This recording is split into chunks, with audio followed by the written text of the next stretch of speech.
Samira ma'am, पहला सवाल मेरा ये है कि मेरे पास कल्याणी स्टील्स के 20 share at the rate of 938 है, तो अब मुझे क्या करना चाहिए? होल्ड करना चाहिए या फिर उसमें से निकल जाना चाहिए? क्यों लिया था कल्याणी? पुणे की थी इसलिए या कोई और वजह थी? नहीं, ऐसे कुछ नहीं है। जैसे ही मेटल और स्टील्स ऊपर जाते हैं तो मैंने देखा है कि हाँ। सारे शेयर्स भी ऊपर ही जाते हैं, तो इसीलिए मैंने ये लिया हुआ था।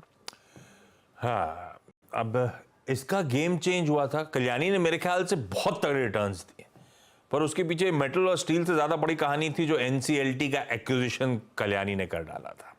गेम चेंजर था इसके लिए। पर रास्ता मेरी खरीद से नीचे चल रहा है, क्या करूं कल्याणी स्टील्स पे?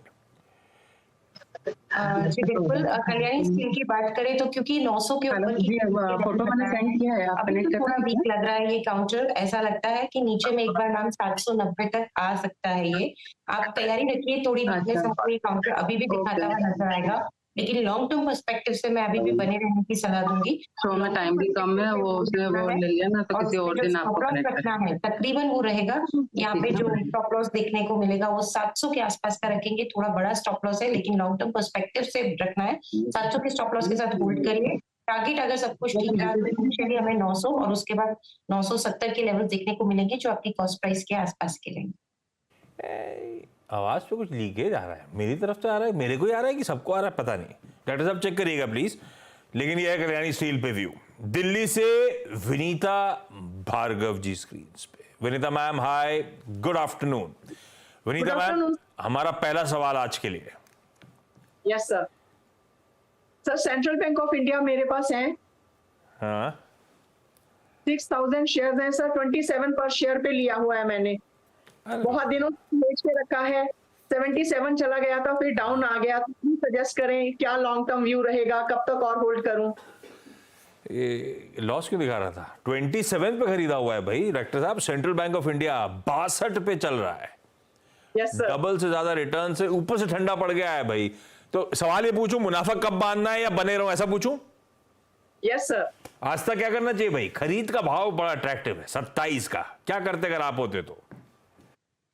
मैं इनको पार्शियली प्रॉफिट बुक करने की सलाह दूंगी, क्योंकि बहुत बढ़िया मुनाफे में अभी बैठे हुए हैं और दूसरी तरफ चार्ट्स की पोजीशन थोड़ा सा डाउन साइड भी दिखा रही है। तो कुछ एक क्वांटिटी में मुनाफा बुक करिए और बाकी की जो क्वांटिटी है उसको होल्ड करिए 52 के स्टॉप लॉस के साथ। अगर वापस तेजी लौटनी होगी तो 70 के ऊपर तेजी लौटेगी, तो उसका जरूर ध्यान रखें। जब आस्था बोल रही है तो मुझे कोई लीकेज, डॉक्टर साहब आपको भी आ रही है क्या? आस्था आपके आसपास कोई है क्या?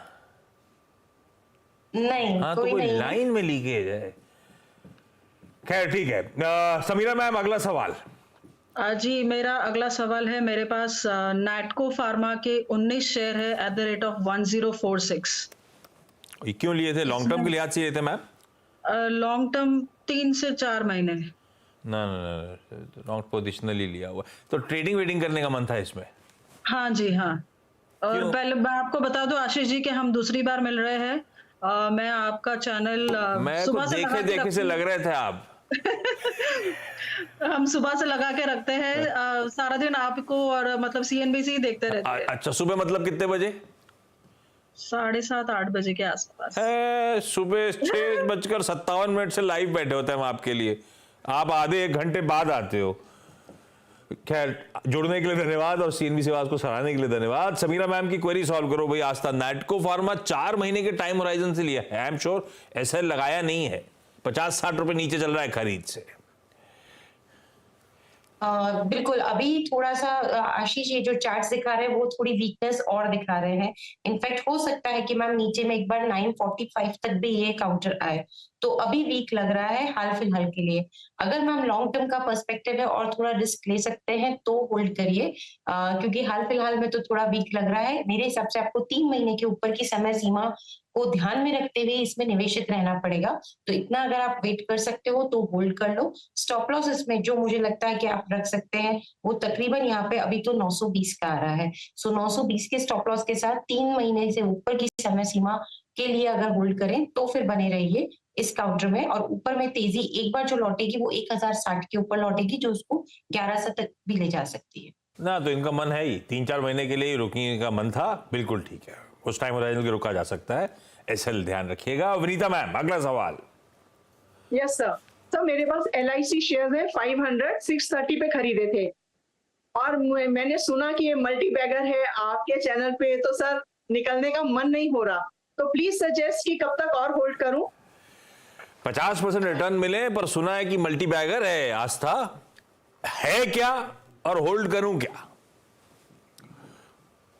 हाँ, होल्ड तो किया जा सकता है, लेकिन आशीष जिस तरह से मार्केट थोड़े से वीक हुए हैं, अभी सारे ही स्टॉक्स में हमें एक प्रॉफिट बुकिंग देखने को मिल रही है।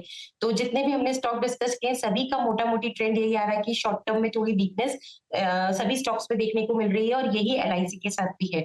मैम, शॉर्ट टर्म में थोड़ा वीक हो सकता है ये काउंटर, तो उसका आप ध्यान रखिए, लेकिन लॉन्ग टर्म के लिए बने रहा जा सकता है, तो आप होल्ड ही कर लीजिए। शॉर्ट टर्म में स्टॉप लॉस आप 860 का रखेंगे और बने रहेंगे पोजीशन में। तेजी के लिए एक बार 1015 1020 के ऊपर निकला तो फिर वापस से ये तेजी पकड़ेगा, और ऊपर में फिर ये हमको जो लेवल्स दिखाता हुआ नजर आएगा वो 1080 1090 के रहेंगे।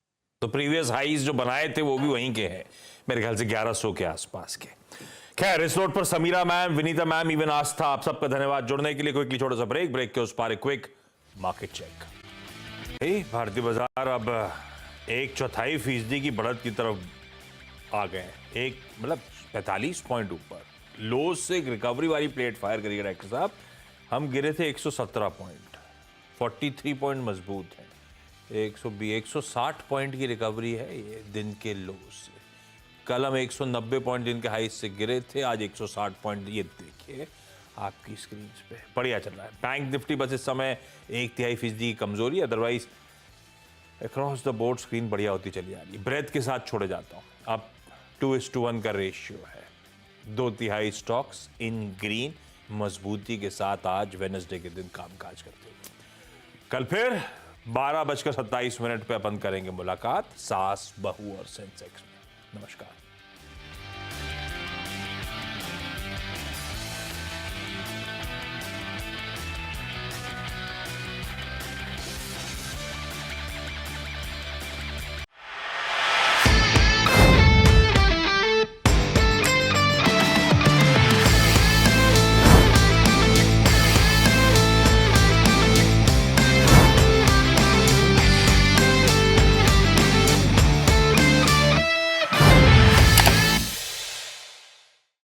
बता दें कि मनी कंट्रोल पर दिए गए विचार एक्सपर्ट्स के अपने निजी विचार होते हैं। वेबसाइट या मैनेजमेंट इसके लिए उत्तरदायी नहीं है। यूजर्स को मनी कंट्रोल की सलाह है कि कोई भी निवेश निर्णय लेने से पहले सर्टिफाइड एक्सपर्ट की सलाह लें।